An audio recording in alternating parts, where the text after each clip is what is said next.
27 जुलै 2026 शनी महाराज आपली चाल बदलत आहेत. कसा असणार आहे शनीचा हा वक्रकाल तुमच्या राशीसाठी? कारण शनी महाराज हे न्यायनिष्ठुर आणि आपल्या कर्माचे फलप्रदाता आहेत आणि म्हणूनच आपण सर्वजण शनीला घाबरून असतो. आणि जेव्हा शनी वक्री होतो त्यावेळेला तो आपल्या पूर्वायुष्यातील राहून गेलेल्या घटनांकडे दिशानिर्देश करत असतो आणि म्हणूनच शनीचे हे वक्रत्व महत्त्वाचे ठरत असते. मानवी जीवनामध्ये आयुकारक म्हणून शनीच्या ग्रहाची मान्यता आहे. त्याचबरोबर नोकरी, प्रशासनिक सेवा, तेल, कोळसा, मशिनरी, कारखानदारी या सर्वांवर शनीचा अंमल आहे. त्याचबरोबर लोखंड, कोर्ट कचेरी, मजुरी, रोग, एकाकीपणा, एकांतवास या सर्वांचा कारक हा सुद्धा शनी आहे. शनी हा आपल्या पूर्वायुष्याचा कारक आहे आणि तो वक्री होणार आहे आणि म्हणूनच शनीचे वक्रत्व प्रत्येक राशीसाठी हे महत्त्वाचे ठरत असते. हे राशीफल आपल्या चंद्र राशीवर आधारित आहे. ज्यांना आपले चंद्ररास माहीत नाही अशांनी हे राशीफल आपल्या नामराशीनुसार पाहावे आणि फलादेशाच्या अचूकतेसाठी हे राशीफल आपली चंद्र राशी आणि आपली लग्न राशी या दोन्हीनुसार पाहावे आणि एकत्रितपणे आपला निर्णय घ्यावा. शनी हा पापग्रह आहे. शनीकडे 3 दृष्ट्या असतात, ती म्हणजे 3री, 7वी आणि 9वी. मीन राशीमध्ये वक्र झालेला हा शनी रेवती या बुधाच्या आणि उत्तरा भाद्रपदा या शनीच्या नक्षत्रातून आपले गोचरीचे भ्रमण करणार आहे. हा कालखंड एकंदरीत 4.5 महिन्यांचा म्हणजे 137 दिवसांचा असणार आहे. हा कालखंड नक्कीच थोडा नाही आणि म्हणूनच शनीचा हा वक्रकाल अत्यंत महत्त्वाचा बनलेला आहे. या शनीवर गुरुची शुभ दृष्टी असणार आहे. गुरु हा सध्या आपल्या उच्च राशीत आहे आणि या गुरुची 9वी दृष्टी शनीवर पडणार आहे. परंतु 31 ऑक्टोबर नंतर हा गुरु राशी परिवर्तन करेल तेव्हा मात्र शनीवर या गुरुची दृष्टी नसणार आणि म्हणूनच 31 ऑक्टोबर नंतर शनीची वाईट फळे ही पाहायला मिळू शकतात आणि तोपर्यंतचा काळ तुमच्यासाठी प्रत्येकाच्या मूळ कुंडलीनुसार आणि राशीनुसार हा भिन्न चांगला किंवा वाईट असू शकतो. सध्या सर्वप्रथम मेष राशीची चर्चा आपण पाहणार आहोत. मेष राशीच्या जातकांसाठी दशम आणि एकादश भावाचा असलेला हा स्वामी तुमच्यासाठी व्ययभावातून म्हणजेच 12व्या भावातून गोचरीचे भ्रमण करणार आहे. हा भाव खर्चाचा, परदेश गमनाचा, तुमच्या निद्रेचा भाव आहे. त्याचबरोबर हॉस्पिटलायझेशन हे सुद्धा याच भावावरून पाहिले जाते. जीवनातील एकाकीपणा, एकांतवास हा सुद्धा या भावावरून पाहिला जातो. शनीची 3री दृष्टी तुमच्या धनभावावर आहे आणि म्हणून धनसंचयामध्ये अडथळे निर्माण करणारा हा सध्याचा कालखंड असला तरी सुद्धा जुनी येणी जर असतील तर ती वसूल होण्यासाठी हा कालखंड चांगला आहे आणि म्हणून तुम्ही त्यासाठी प्रयत्नशील असणे तुमच्यासाठी गरजेचे असणार आहे. या शनीची दृष्टी तुमच्या कुटुंबामध्ये मतभेद निर्माण करू शकते आणि तुमची वाणी ही सुद्धा कटू बनवू शकते आणि म्हणून त्यासाठी योग्य ती खबरदारी या कालखंडात तुम्ही घेतली पाहिजे. त्याचबरोबर तुमचे हितशत्रू या कालखंडात डोके वर काढू शकतात कारण याची दृष्टी तुमच्या शत्रुस्थानावर असणार आहे. तुम्हाला भाग्याची जोड ही सुद्धा या कालखंडात मिळताना दिसत नाही. कार्यक्षेत्रामध्ये कागदपत्रांची पूर्तता करण्यास कोणत्याही प्रकारची कुचराई या कालखंडात तुम्ही करू नये, अन्यथा त्याचे वाईट परिणाम तुम्हाला भोगावे लागतील. अध्यात्म क्षेत्रात ज्यांना प्रगती करण्याची इच्छा आहे त्यांच्यासाठी मात्र हा कालखंड चांगला आहे. शेवटच्या टप्प्यामध्ये मोठे निर्णय मात्र शक्यतो घेऊ नये आणि खर्चावर नियंत्रण ठेवणे हे सुद्धा तुमच्यासाठी गरजेचे असणार आहे. या वक्र कालखंडामध्ये कोणत्याही प्रकारची मोठी गुंतवणूक मेष राशीच्या जातकांनी न केलेलीच बरी आणि कार्यक्षेत्रात सुद्धा मनासारखे यश हा शनी तुम्हाला घेऊन येताना दिसत नाही. नको असलेले कार्यक्षेत्रात आणि नोकरीतले बदल हा शनी तुमच्यासाठी सुचवत आहे. मेष राशीच्या प्रेमीजनांसाठी जीवनामध्ये विस्कटलेली नाती पुन्हा समोर येण्याची शक्यता ही नाकारता येत नाही. परंतु हे कोणासाठी फायद्याचे तर कोणासाठी नुकसानीचे आहे हे मात्र तुमच्या मूळ कुंडलीनुसारच ठरणार आहे.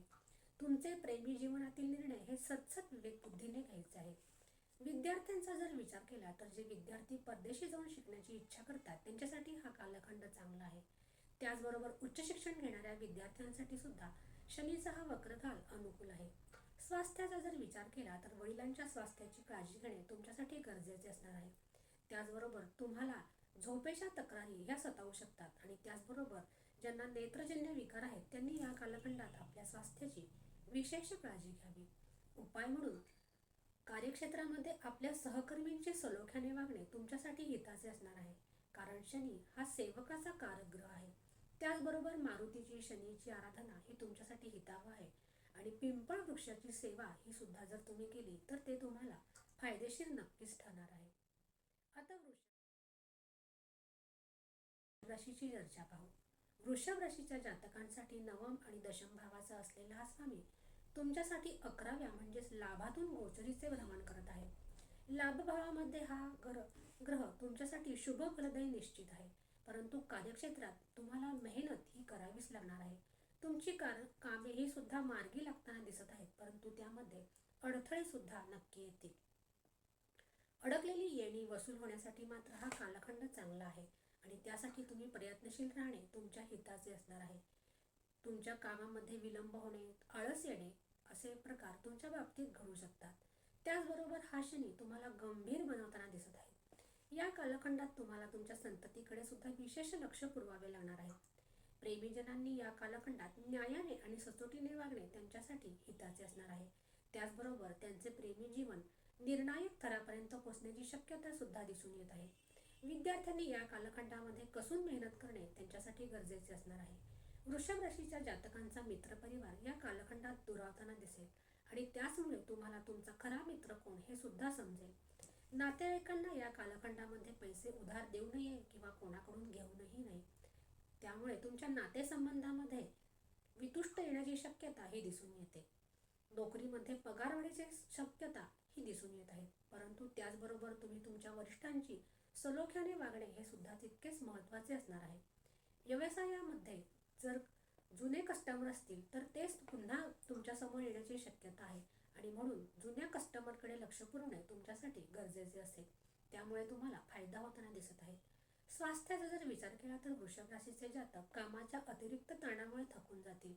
त्याचबरोबर ज्यांना गळ्यासंबंधी विकार आहेत, हाडांची दुखणी आहेत किंवा दंतदुखी आहे, अशांनी आपल्या स्वास्थ्याची विशेष काळजी घ्यावी. आणि ज्या जातकांना कफविकार सतावतात त्यांनी या कालखंडात आपल्या स्वास्थ्याची विशेष काळजी घेणे अपेक्षित आहे. उपाय म्हणून वृषभ राशीच्या जातकांनी गरजूंना मदत करणे, त्याचबरोबर तुमच्या हाताखाली जे काम करतात किंवा तुमच्या बरोबरीने जे काम करतात त्यांच्याशी सलोख्याने वागणे हे हिताचे असणार आहे. आता मिथुन राशीसाठी शनीचा हा वक्रकाल कसा असणार आहे हे पाहू. मिथुन राशीच्या जातकांसाठी अष्टम आणि नवम भावाचा असलेला हा स्वामी तुमच्यासाठी दशमातून गोचर करत आहे. दशम भाव हा कर्माचा, करिअरचा भाव आहे. त्याचबरोबर पित्याचे सुख सौख्य हे सुद्धा या भावावरून पाहिले जाते. घरात आणि कार्यक्षेत्रात दोन्ही ठिकाणी तुम्हाला कसरत करावी लागणार आहे. त्यामुळे कामाच्या अतिरिक्त ताणामुळे तुम्ही घराकडे लक्ष देऊ शकणार नाही आणि त्याचा परिणाम हा तुमच्या कुटुंबावर किंवा दाम्पत्य जीवनावर होऊ शकतो. कार्यक्षेत्रात सुद्धा जुनी माणसे तुम्हाला पुन्हा भेटतील आणि त्यामुळे त्याचा फायदा हा सुद्धा तुम्हाला होताना दिसेल. कार्यक्षेत्रामध्ये काळजीपूर्वक घेतलेले निर्णय हे तुम्हाला उपयोगी पडतील. त्याचबरोबर कार्यक्षेत्रातील आणि इतर महत्त्वाच्या कागदपत्रांची पूर्तता ही सुद्धा योग्य रीतीने करणे हे सुद्धा गरजेचे आहे. या कालखंडात तुमच्या सुद्धा कामाचा ताण वाढणार आहे आणि वरिष्ठांची सलोख्याने वागणे तुमच्यासाठी गरजेचे असणार आहे. सरकारी कार्यक्षेत्रातील कामे जर तुम्ही करत असताल तर ती या कालखंडात मार्गी लागताना दिसत आहे. जे लोखंड संबंधित व्यवसाय करतात म्हणजे जे कारखानदार आहेत ते सुद्धा यामध्ये येतात. त्यांच्यासाठी प्रामाणिकपणाचा मोबदला हा त्यांना नक्की मिळणार आहे, परंतु त्यांनी त्यासाठी सतत कार्यरत असणे हे गरजेचे असणार आहे. मिथुन राशीच्या दाम्पत्य जीवनाचा जर विचार केला तर दाम्पत्य जीवनाला वेळ देणे तुमच्यासाठी अवघड होईल आणि तुम्हाला तुमच्या जोडीदाराच्या आरोग्याची काळजी ही सुद्धा घ्यावी लागणार आहे. स्वास्थ्याचा जर विचार केला तर या कालखंडात विशेषत्वाने तुम्ही तुमच्या आईचे स्वास्थ्य हे जपले पाहिजे आणि त्याचबरोबर स्वतःच्या स्वास्थ्याकडे सुद्धा तुम्ही दुर्लक्ष करू नये. उपाय म्हणून शनिवारी हनुमानाची आराधना करणे आणि त्याचबरोबर कामगार वर्गाला मनापासून सहाय्य करणे हे शनीला अपेक्षित आहे, म्हणून याचा जर तुम्ही अवलंब केला तर शनीचे हे वक्रत्व तुमच्यासाठी हिताचे ठरेल. आणि आता कर्क राशीच्या जातकांची चर्चा पाहू. कर्क राशीचे आणि कर्क लग्नाचे जे जातक आहेत त्यांच्यासाठी शनी हा सप्तम आणि अष्टम भावाचा कारक आहे आणि तुमच्यासाठी तो नवमातून म्हणजेच भाग्यातून गोचर करणार आहे. याचा अर्थ तुमच्यासाठी धर्म करणे, यात्रा करणे यांचे प्रामुख्याने प्राबल्य या कालखंडात दिसून येईल. तुम्हाला तुमच्या भाग्याची जोड ही सुद्धा मिळताना दिसत आहे, कारण शनी हा कर्मप्रधान ग्रह आहे. आणि कर्म हे सुद्धा तुमच्याकडून हा शनी करून घेणार आहे. कारण तुमच्यासाठी गुरु हा तुमच्या राशीवरच उच्च राशीत भ्रमण करणार आहे आणि म्हणूनच हा शनी तुम्हाला नक्कीच फायदेशीर ठरणार आहे. नवीन हितसंबंध वाढण्याची शक्यता हा सुद्धा हा शनी तुमच्यासाठी निर्माण करत आहे. महत्त्वाचे निर्णय हे तुमच्यासाठी 31 ऑक्टोबर पूर्वी घेणे हे तुमच्यासाठी हिताचे ठरेल आणि या कालखंडात तुम्ही तुमच्या जीवनातील मोठे निर्णय हे घेऊ शकता. गुरुचे उच्चत्वातील गोचरीचे प्रमाण तुम्हाला यासाठी मदत करेल. कार्यक्षेत्रात सुद्धा तुम्हाला तुमच्या वरिष्ठांचे सहाय्य मिळताना दिसत आहे. व्यापारात वृद्धी करण्यासाठी हा कालखंड चांगला आहे. तुमच्या योजना कार्यान्वित करण्यासाठी हा कालखंड तुमच्यासाठी चांगला असणार आहे. प्रेमीजनांचा जर विचार केला तर प्रेमीजनांनी घरातल्यांना विश्वासात घेणे त्यांच्यासाठी हिताचे ठरेल. दाम्पत्य जीवन हे सुद्धा तुमचे चांगले असलेले दिसून येते. तीर्थयात्रा करणे त्याचबरोबर परिवाराबरोबर किंवा दाम्पत्य जीवनामध्ये सुद्धा तीर्थयात्रा घडण्याची शक्यता ही दिसून आहे. जे ज्येष्ठ दाम्पत्य आहेत त्यांना तीर्थयात्रा करण्यासाठी हा कालखंड चांगला आहे. विद्यार्थ्यांचा जर विचार केला तर ज्यांना गूढ अध्ययन करायचे आहे किंवा जे उच्च शिक्षण घेत आहेत त्यांच्यासाठी हा कालखंड चांगला आहे. त्याचबरोबर स्पर्धा परीक्षांची तयारी करत असणाऱ्या विद्यार्थ्यांसाठी सुद्धा हा कालखंड चांगला आहे. परदेशी जाऊन शिक्षण घेणाऱ्यांसाठी सुद्धा हा कालखंड अनुकूल आहे. स्वास्थ्याचा जर विचार केला तर कर्क राशीच्या जातकांनी आपला आहार संतुलित ठेवावा. पचनाच्या तक्रारी त्यांना सतावू शकतात.